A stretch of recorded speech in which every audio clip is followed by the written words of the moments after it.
ఏది మారినా సర్కార్ బడుల హాలత అయితే మారతలేదోలా. ఒక్క బడిని చూసి ఆహా ఓహో అనుకుంటే కడమ 10 బడులల్లా వామ్మో వాయ్యో అనుకునేటట్టే చేస్తున్నారు. కలెక్టర్ బడి బాట పట్టిన ఒక్కరోజు అంత మంచిగానే ఉంటాంది గాని కడమ రోజులల్లా పిల్లల కంట్లల్లా కన్నీళ్లు తీస్తున్నారోలా. ఎన్ని కావాలి? 2 నా 1 నా? ఎన్ని కావాలి చెప్పాలి. చెప్పాలి ఏమన్నది మేడం. 1 or 2? 2 సరే. బడి పిల్లలకు పిప్పర్మెంట్లు వంచి పెడుతున్న ఈ మేడం ఎవరనుకుంటాన్రోలా?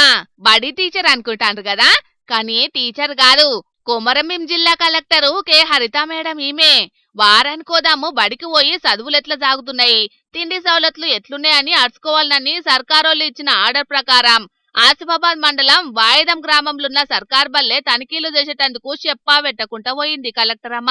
బల్లే ఎసొంటి తిండి పెడతాండ్రు, వంటగది ఎట్లున్నది, ఇయాల ఏమేం వండిండ్రు, ఇట్లా అన్ని ముచ్చట్లు అడిగి తెలుసుకున్నడే కాకుండా స్వయంగా బడి మొత్తం తిరిగి ప్రతి ఒక్కటి ముచ్చట అరుచుకున్నది. అటెంకా తరగతి గదులకు పోయి పంతులమ్మగా కూడా మారింది కలెక్టర్ అమ్మ. పిల్లలను పాయరంగా వల్కరించుకుంటా చదువులెట్లా సాగుతున్నాయని పరిశీలించింది. పిల్లలకు సార్లు చదువు మంచిగా చెప్తాండ్రో లేదో తెలుసుకునేటందుకు ప్రశ్నలేసి జవాబులను సుతం రాబట్టింది. ఇక గిది గిట్లుంటే అధికారులు పోయినప్పుడు ఓ తీరు, పోకుంటే ఇంకో తీరు అన్నట్టు ఉంటదోల్లా సర్కార్ బడుల సక్కదనము. మంచిర్యాల జిల్లా బెల్లంపల్లి పట్టణంలా మహాత్మా జ్యోతిబాపులే బాలికల బల్లే గలీజ్ తిండి అని మల్లో పారి దావకాన్ల చేరిండ్రు ఆడవిల్లలు. నిన్న మాపటాల బువ్వ తిన్నాక చాలైందట వాంతులు, వికారము, కడుపు నొప్పి. ఎమ్మటే బెల్లంపల్లి సర్కార్ దావకానికి తీసుకుపోయి ట్రీట్మెంట్ ఇప్పించిండ్రు సార్లు. ఇక అదే రాత్రి మంచిగయ్యి హాస్టల్ కి సుతం పోయిండ్రు. కానీ పొద్దుగాల లేచినాక కొంతమంది ఆడవిల్లలకు మళ్ళా అట్లనే అయిందట. రాత్రి 10:30, 11 ఆ ప్రాంతంలో ఒక 15 మంది స్టూడెంట్స్ రావడం జరిగింది. వాళ్ళు ఏం కంప్లైంట్ ఏంటంటే వామిటింగ్స్ అన్నీ వచ్చారు. సో మనం అడ్మిట్ చేసుకోవడం జరిగింది, ట్రీట్మెంట్ ఇచ్చాము.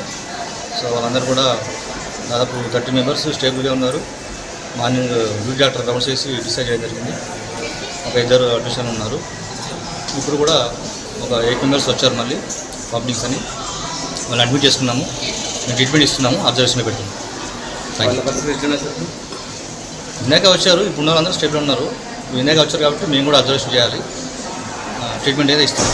మొత్తం 30 మందిలా 8 మంది ఆడవిళ్లలు దావకాన్లనే ఉన్నారట. ఇంకా సుతాము ఇగి ముచ్చట తల్లిదండ్రులకు కూడా ఎరుకయ్యటాలకు భయంగా దావకాన బాట పడుతున్నారు. అధికారులేమో ఫుడ్ పాయిజన్ కు కారణం ఏమై ఉంటదన్న దాని మీద ఆరాధిస్తున్నారు. ఇప్పటికే పిల్లలు తిన్న తిండి శాంపుల్స్ ను టెస్టుల కోసమని ల్యాబ్ కు కూడా తోలిండ్రట. మొత్తానికి కారణం ఏదైనా అధికారులు తనిఖీలకు పోయినప్పుడే అంత మంచిగుంటదోల్లా. మళ్ళా అటెంకా అంతా ఉత్తకతే అవుతున్నది. మరి ఈ పరిస్థితి ఎప్పుడు మారుతుందో, సర్కార్ బడి హాస్టళ్లల్లా సౌలతులు ఎప్పుడు బాగుపడతాయో చూడాలిగా.